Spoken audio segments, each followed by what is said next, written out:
वंदे मातरम, जय श्री राम, जय हो भारत का संविधान।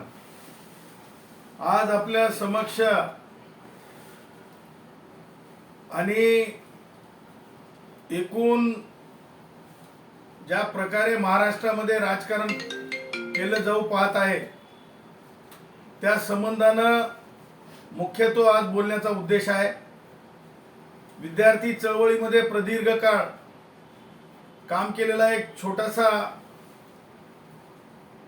कार्यकर्ता म्हणा किंवा संशोधक राहिलेला विद्यार्थी म्हणा किंवा आता कायद्याचा विद्यार्थी म्हणा, म्हणून आपल्या समक्ष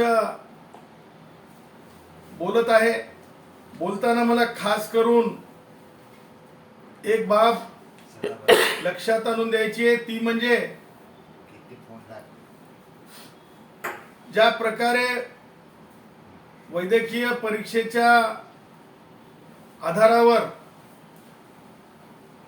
आणि त्या विद्यार्थ्यांच्या भावनांच्या आधारावर इमोशनल ब्लॅकमेलिंग करून जे राजकीय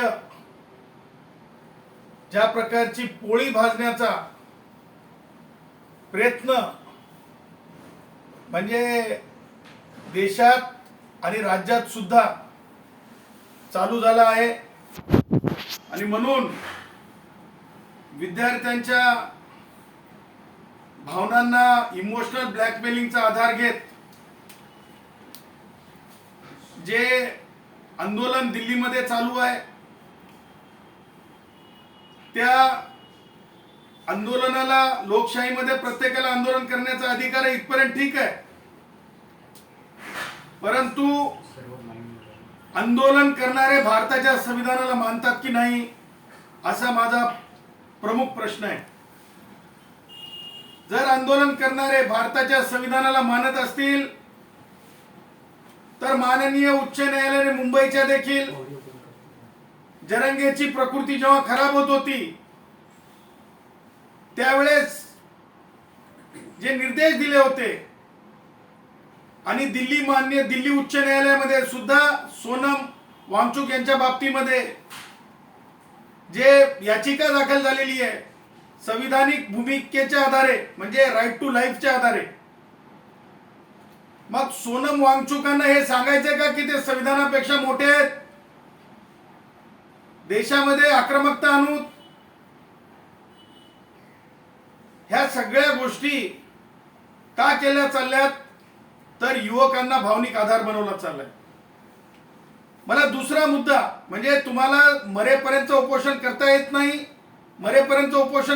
नाही, हे सत्य असताना का तुम्ही संविधान विरोधी ढोलकी वाजवत आहात, संविधान विरोधी हलकी वाजवत आहात। दुसरा मुद्दा, भारताच्या संविधानानं निर्मित सीबीआय वर भरोसा नाही का सोनम वांगचुकचा? मला सांगा। त्याचबरोबर मला या निमित्ताने विचारायचंय, आता काय राज ठाकरेला सोनम वांगचुकला तपास अधिकारी करायचंय का? सोनम वांगचुक आणि राज ठाकरेला वैद्यकीय पूर्व परीक्षेचं मला म्हणजे आमच्या ढोबळ भाषेत म्हणायचंय तर काय ढेकळं कळतात का? कोणत्याही भावनांवर स्वार व्हायचं?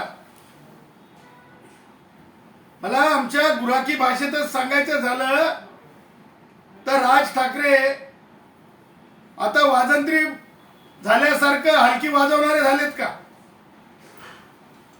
आणि स्वतःचे विषय संपले का? आणि म्हणून अशा प्रकारच्या भावनिक अत्याचाराला कुठेतरी थांबवलं पाहिजे। पूर्व परीक्षा असतील किंवा परीक्षा असतील त्याच्यामध्ये जर काही अक्षम्य चुका किंवा पेपर फुटीचे प्रकरण हे निंदनीय गंभीर असले तरी न्याय संस्थेवर, विशेष तपास यंत्रणेवर विश्वास ठेवायचा असतोच। आणि या सर्व गोष्टी लक्षात घेता मुंबईमध्ये सुद्धा आता मोर्चा काढला जाईल किंवा मोर्चाला आता मुंबईचा पाठिंबा तुम्ही असं माध्यम सुद्धा हे जे वाजन हे जे डबल ढोलकीवाले त्यांच्यातून तुम्ही बातम्या दाखवता. मुंबईचा कशासाठी पाठिंबा आहे? आता त्यातल्या त्यात राज ठाकरे पुरतं बोलायचं झालं तर राज ठाकरेला आता पुळका सोनम वांगचुकचा. मला असं वाटतं सोनम वांगचुकच्या बाजूला सोनम वांगचुकला सांगाव की आता संविधानिक दृष्ट्या राईट टू लाईफच्या दृष्ट्या तुला बसता येत नाही, त्यांना बाजूला काढा आणि राज ठाकरेने जाऊन उपोषण करून दाखवा. बिना माल वडता माल वडायचा नाही.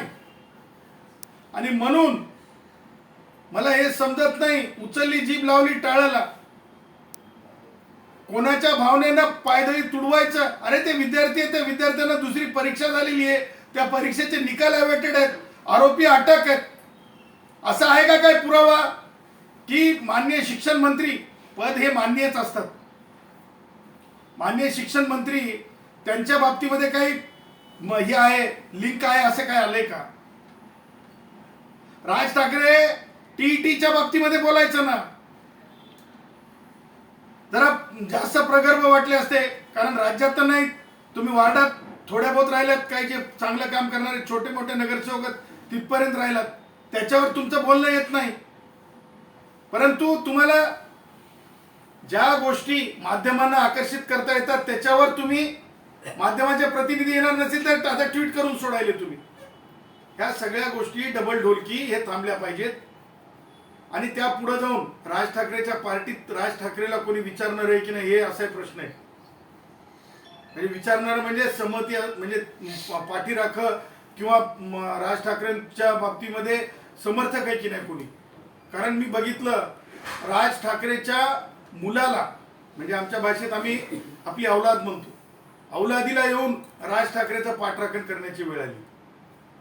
म्हणजे सांगायचं तात्पर्य की आपली पार्टी आपण कौटुंबिक पार्टीपर्यंत गेल्याच्या नंतर सुद्धा प्रत्येकाने राजकीय पक्ष सार्वजनिक असतात. आपण तशा प्रकारचं खुलून वागलं पाहिजे, राहिलं पाहिजे. परंतु तसं होताना दिसत नाही. ज्या प्रकारे विद्यार्थ्यांच्या बरोबर राजकारण आहे ते राजकारण थांबलं पाहिजे. आणि कुणीतरी या गोष्टी या बाबीला आपण दुजोरा दिला पाहिजे. राज ठाकरेचा पोरगा तुम्ही पत्रकारांनी दाखवलं, त्यांनी माझ्याकडे ते स्क्रीनशॉट सुद्धा आहे. म्हणे सोनम वांगचुकला पाठिंबा आहे, पण म्हणे तो कोण पोरगा, तो काय पार्टी नवीन काढली त्या मुलानं, त्याला मात्र नाही. म्हणजे काय हे सुद्धा महाराष्ट्र अभ्यास करत असते. समाजशास्त्राचे विद्यार्थी अभ्यास करत असतात, राज्यशास्त्राचे विद्यार्थी अभ्यास करत असतात. आणि त्याच्यामुळं आमच्याकडे म्हणतात की शेंबूड असं पुसता येणार आणि राजकारण करायला निघालास का रे भाऊ, असं म्हणतात. शेंबूड पुसता येणार आणि राजकारण करायला निघालास का रे भाऊ. त्याच्यामुळे माननीय मुख्यमंत्री महोदयांवर आपण त्या म्हणजे उंचीपर्यंत जाऊन टीका कराव्यात, किंवा एखादा विषय तेवढा प्रगल्भ असावा, तेवढे आपल्याला त्याचं ज्ञानार्जन असावं. ज्ञानार्जन करणं काही चुकीचं नाही, परंतु चळवळीतून यावं लागतंय, चळवळीची माहिती असावी लागते, तेव्हाच होते. मला एक समजत नाही की राज ठाकरेनं ज्या प्रकारे म्हणजे ह्याच्या त्याच्यावर बोलण्यापेक्षा काय आपलं ते उद्धव ठाकरे रामरक्षक स्तोत्र म्हणता आलं नाही असं तुम्ही माध्यमांनीच म्हणजे ज्या प्रकारे म्हणजे अडखळलेपणा होता किंवा माहीत म्हणजे वाचलेलं नसेल किंवा एकदा पहिल्यांदाच वाचत असताना माणसाला त्रास होतो, हे सगळं पाहिलं. आता उद्धव ठाकरे नागपूरला जाणार आहेत, त्यावेळेस राज ठाकरेंनी हे स्वतःच्या भावाला आधी विचारून घ्यावं की भाई तू गृहपाठ केला की नाही, भाई तू गृहपाठ केला की नाही, भाई तू गृहपाठ केला की नाही नागपूरला जाण्याच्या अगोदर. आणि म्हणून हे सगळं बोलणं आवश्यक आहे, बोलल्याशिवाय यांच्या कांटळ्या उघडत नसतात. दुसरा मुद्दा मला तुम्हाला सांगायचा आहे की उपमुख्यमंत्री एकनाथ शिंदे साहेब आणि त्यांचे प्रतापी मंत्री प्रताप सरनाईक ह्या दोघांचा प्रताप एवढा वाढलाय. तुम्हाला सांगतो की वारंवार इमोशनल अत्याचारी भाषा केली जात आहे. एसटी महामंडळातले जे डेपो आहेत त्या डेपोंच्या बाबतीमध्ये आतापर्यंत अनेक, शिवसेनेचा काळ असेल त्या काळातही ओबीसी मंत्री होते, अनेक मागासवर्गीय समाजातील मंत्री परिवहन खात्याचे मंत्री होते, परंतु एसटी महामंडळाच्या मंडळाचे जे डेपो आहेत तिथं जाणारा येणारा दूधवाला आहे, तिथं जाणारा येणारा भाजीपालेवाला आहे. दूध गाडी म्हणतात प्रताप सरनाईक, माहिती नसेल. सकाळी जे गाड्या ग्रामीण भागात जातात, हल्टिंगला जातात, त्या गाड्यांना दूध गाडी म्हणतात. त्या गाड्या साठीचा डेपो, त्या सामान्य माणसं, आमचे धोतरवाले असतील, आमचे कामगार कष्टकरी असतील, भाजीपालेवाले असतील, आंबेवाले असतील, त्यांच्यासाठीचे ते डेपो आहे. आजही डेपोत नुसती स्वच्छता कोठे कोठे कोठे, कॉन्ट्रॅक्टर कोठे कोठे कोठे म्हणण्याला होत असतंय. प्रताप सरनाईक, आमच्या डेपो मध्ये फलाटाच्या बाजूला ग्रामीण भागात जाणारे डाली घेऊन बसलेले असतात. ती त्यांच्या हक्काची जागा आहे, ती हक्काची जागा आहे. बिल्डर म्हणून डोळ्यानं बघायची नसते, बिल्डर म्हणून डोळ्यानं बघायची नसते. म्हणतात ना, त्या जागा त्या कष्टकऱ्यांच्या स्वाभिमानासाठीच्या आहेत. त्या जागा कष्टकऱ्यांना एक म्हणजे सुटकेचा श्वास घेऊन बसण्यासाठीच्या आहेत, काम धंदा झाल्याच्या नंतर. आणि म्हणून त्या जागांवर तिरका डोळा टाकणं चांगलं नाही. मला म्हणायचं नाही कोण आपतेष्टांसाठी, परंतु चुकीचं आहे. खबरदार खबरदार. आणि म्हणे 45 प्रमाण म्हणजे 90 वर्ष, म्हणजे 90चा आकडाच, मन 45. आणि म्हणून काय सांगणं तर म्हणे एसटीतील महामंडळातील कष्टकऱ्यांची देणे. प्रताप सरनाईक, हॉटेल कसं बांधायचं, हॉटेल कसं चालवायचं, हॉटेलचा धंदा कसा करायचा इथपर्यंत ठीक आहे, परंतु परिवहन महामंडळांसारखी महामंडळ ही नुकसान किंवा नफ्यासाठी नसतात. डोळ्यामध्ये धूळ नाही फेकायची. हा, नियत खराब झाली असेल तर नियत खराब, परंतु डोळ्यात धूळ नाही फेकायची. एसटीतल्या कष्टकऱ्यांनी 119 किती कष्टकऱ्यांनी जीव बलिदान दिलं होतं. 124 कष्टकऱ्यांनी जीवाचं बलिदान दिलेलं आहे. आणि त्याच्यामुळं 124 कष्टकऱ्यांच्या बलिदानातून एसटीतले कष्टकरी एकवटलेले आहेत. हे सगळं जागेंवर डोळा टाकण्यापेक्षा प्रताप सरनाईक सचमुच म्हणतात ना, मर्द का बच्चा है तो, मर्द का बच्चा है तो.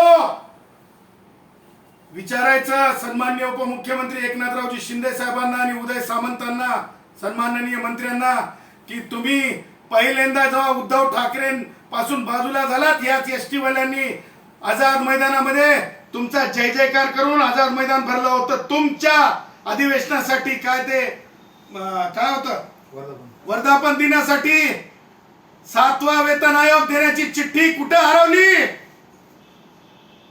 चिठ्ठी कुठे हरवली. ते म्हणतात ना खेळ असते, कुठे हरवली, कुठे हरवली चिठ्ठी आमची 7व्या वेतन आयोगाची.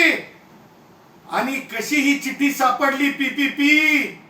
सगळे डेपो आम्हाला घशात कुणाच्या जातात ह्यापेक्षा कष्टकऱ्यांचं हित महत्वाचं आहे. आणि म्हणून प्रताप सरनाईक, ह्या जागा ह्या तुमच्या नुकसानावर विक्रीसाठी ठेवलेल्या नाहीत. कारण वेलफेअर स्टेट ही भारतीय संविधानामध्ये लिखित कायदा आहे. भारतरत्न डॉक्टर बाबासाहेब आंबेडकरांनी का लिखित कायदा केलेला आहे. दत्तोपंत, माननीय कामगारांचे कष्टकऱ्यांचे नेते दत्तोपंतजी ठेंगडी, दत्तोपंतजी मुख्यमंत्री एकनाथ शिंदे असोत की प्रताप सरनाईक असोत, जो जो आड येईल कष्टकऱ्यांच्यासाठी, जो जो आड येईल मंदिराच्या बाबतीमध्ये किंवा बौद्ध विहारांच्या बाबतीमध्ये, तेव्हा तेव्हा आवाज दिला जाईल. आणि वैचारिक लढण्याची तशी तयारी ठेवलीच पाहिजे. अशा प्रकारची जी आहे आम्हाला शिकवण मान्यवर दत्तोपंत ठेंगडींनी दिलेली आहे. आणि म्हणून ह्या ज्या जागा आहेत, ह्या जागांच्या बाबतीमध्ये आम्हाला स्पष्टपणे सांगायचंय की ही जागा तुम्हाला एसटीची आज दिसते. काल म्हणजे कालच्या काही काळामध्ये आपण नाशिक मधल्या झोपडपट्ट्यांची जागा बघली, ज्या गायरान जमिनीत देता येत नाहीत त्या जागा ते झोपड्यात तोडण्यात आल्या. नंतर हातापाये पडून ते झोपड्या तिथं बांधा बांधा बांधा असं सांगण्यात आलं. त्याचबरोबर कल्याणमध्ये, आता मला माहित नाही श्रीकांतच्या काय नातेवाईकांचा काय संबंध आहे, नाही ते श्रीकांतांच्या खासदार आहेत ना ते, परंतु बौद्ध भिक्षू आजही उपाशी कुठं बसलेत, तर ते त्या केडीएमसीच्या समोर बसलेत. आता पुन्हा एसटी महामंडळाच्या जागा लोक काय म्हणायला लागलेत, शिंदे टोळी आहे का म्हणालेत. डॉक्टरला मारहाण करतात, गरिबांच्या झोपड्या काढतात, अरे साधू संतांना रोडवर आणतात. ही शिंदेची टोळी आहे का असा प्रश्न विचारायला लागले. आणि म्हणून आमचं म्हणणं आहे की कोणत्याच प्रकारे बाल्कोच्या जजमेंटच्या नंतर जी संहिता पाळली गेली पाहिजे, म्हणजे 2/3 कमीत कमी कष्टकऱ्यांना लक्षात घेऊन नंतरच कोणताही निर्णय अपेक्षित आहे, परंतु तसा निर्णय घेण्यात आलेला नाही. आणि म्हणून या बाबतीमध्ये, जागेच्या बाबतीमध्ये सर्व एसटीतील संघटनांना मी आव्हान करतो, स्वतःच्या संघटनांचे जे मर्यादा आहेत ते बाजूला करा. लक्षात ठेवा, ज्या काही गोष्टी एक समाजाची प्रॉपर्टी म्हणून शिल्लक आहे, त्या प्रॉपर्टीजवर अशा प्रकारचा डोळा कोणी जर ठेवत असेल आणि ह्या सगळ्या एसटी महामंडळाच्या डेपोच्या जागा जर कोणी हिरावून घेऊन पीपीपीच्या नावाखाली खाजगी लोकांना जर त्याच्या फायद्याच्या ठरणार असतील आणि डेपोचे, लक्षात घ्या, डेपोचे थांबे बनवण्याचा भानगडीत कोणी पडत असेल, डेपोचे थांबे, त्याचं कारण सांगतो मी तुम्हाला. आत्ता मला एका आमच्या कष्टकरी ड्रायव्हर कंडक्टर साहेबांनी सांगितलं की ठाण्यामध्ये एक तशीच व्यवस्था दिसत आहे साहेब, की एसटी आपली येते आपल्या त्या डेपोच्या तिथं जे म्हणजे याच्यावर बांधकामासाठी दिला डेपो, तर ती येते आणि थांबण्यासारखी थांबते आणि निघून जाते. त्यामुळं हे सगळं आपल्याला आपल्या डेपोतून बाहेर काढण्यासाठी आहे. संघटनांनी आपापले संघटनेचे रुमाल बाजूला ठेवावेत आणि एकत्रितपणे सामान्य कष्टकऱ्यांनी ज्या प्रकारे 124 कष्टकऱ्यांचे जीव बलिदान दिलेत, त्या सगळ्या गोष्टींसाठी उभं राहावं. 7वा वेतन आयोग न मिळण्याला उद्धव ठाकरेच्या नंतर शब्द देऊन आपल्या लोकांना बोलून जर आपला वापर होऊन एकनाथ शिंदे साहेब तेच करत असतील, उद्धव ठाकरेने केलं, तर माननीय एकनाथ शिंदे साहेब सुद्धा तेवढेच जिम्मेदार आहेत, तेवढेच प्रताप सरनाईक जिम्मेदार आहेत. आणि यांना आपण सहजासहजी सोडता कामा नये, यांना आपण बोलतं केलं पाहिजे, जागा आपल्या जागेवर राहिल्या पाहिजे.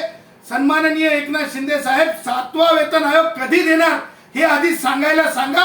आणि नंतर परिवहन मंत्र्यांना ह्या जागा ज्या आहेत, जागांच्या बाबतीमध्ये जाहिराती कोणत्याच संघटनेला विश्वासात न घेता म्हणजे 45 नावाच्या खाली देऊन टाकल्या, असा एक सामान्यपणे म्हणजे सायकोलॉजिकल हे करण्यासाठीचा प्रयत्न आहे. म्हणजे सायकोलॉजिकली लोकांना वाटतं आता गेल्या जागा आता काय राहिलं, ह्या सगळ्या गोष्टी आपल्याला सांगायच्या आहेत. मला 2 गोष्टी आणखी सांगायच्या आहेत.